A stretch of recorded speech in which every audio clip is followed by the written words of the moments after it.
ng Diyos. Magandang araw po sa inyo pong lahat at ang ating pong talata ay sa 1 Corinthians chapter 15 verse 10 to 11. Ano pong sabi po ng salita ng Diyos? Ano po? At nawa lahat po tayo nakaranas ng biyayang ito. Subalit sa pamagitan ng biyaya ng Diyos, ako ay ako. Yan, tawag po sa Kanya noon sa simula pa. At ang Kanyang biyaya ay binigay sa akin na hindi nawawala ng kabuluhan. Sa halip ako'y naglingkod ng higit kaysa kanilang lahat, bagaman hindi ako kundi ang biyaya ng Diyos ang nasa akin. Ano po? Sa verse number 11 po.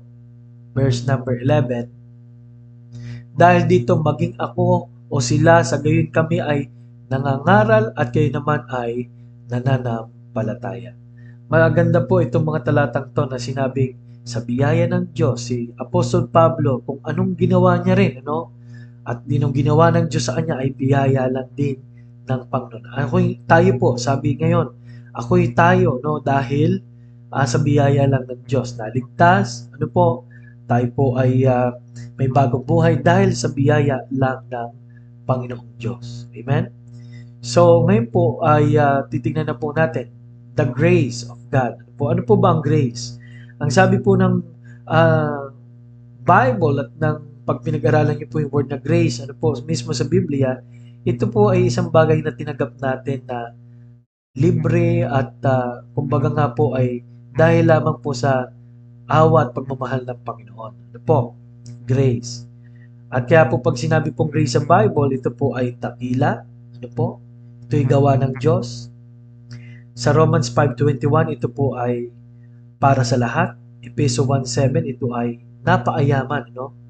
Ibig sabihin, nakakonekta dito, maraming ginawa ng Panginoon at ginagawa sa ating buhay. Exceeding in 2 Corinthians 9:14.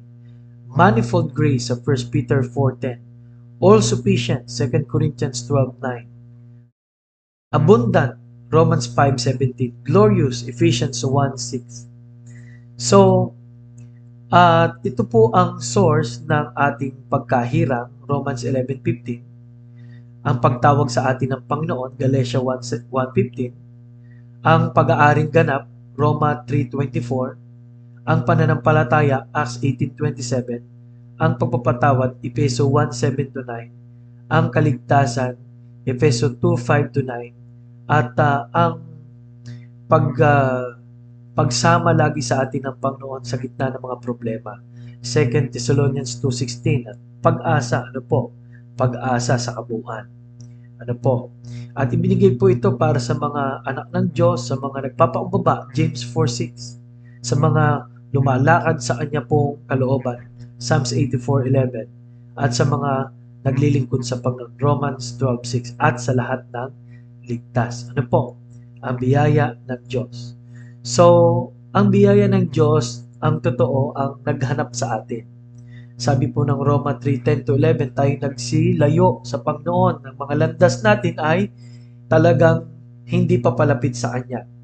Pero si Moses, si Mateo, si Zacchaeus, si Pablo, lahat yan, lahat tayo'y biyaya ng Diyos ang nakahanap sa atin. Ano po?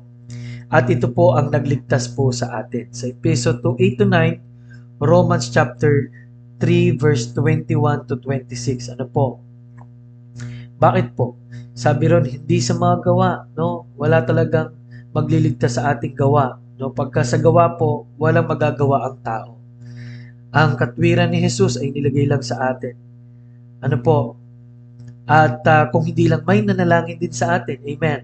Number 5 is it empowers us. Ano po? Ito po ang nagbigay ng kapangyarihan sa atin. Sa Galatia 1:15-16, Romans 12:6-8, ano po? Kapangyarihan na magbago. Kapangyarihan ng Banal na Espiritu ay araw-araw magturo ng tamang gagawin sa ating buhay. Sa 2 Corinthians 12:9, no, sabi ron ay sapat. Ano po? 2 Corinthians 8:7-8, ano po? Ay kaya po tayo ay nag-enjoy ngayon sa buhay Kristiyano ay dahil sa biyaya ng Diyos at kaya tayo ay magpagamit sa Kanya. Kaya ang sabi po ng Bible, grow in grace and in the knowledge of our Lord and Savior, Jesus Christ. Hindi ka talunan at hindi ka walang halaga pag naintindihan po natin ang biyaya ng Diyos. Maraming salamat po.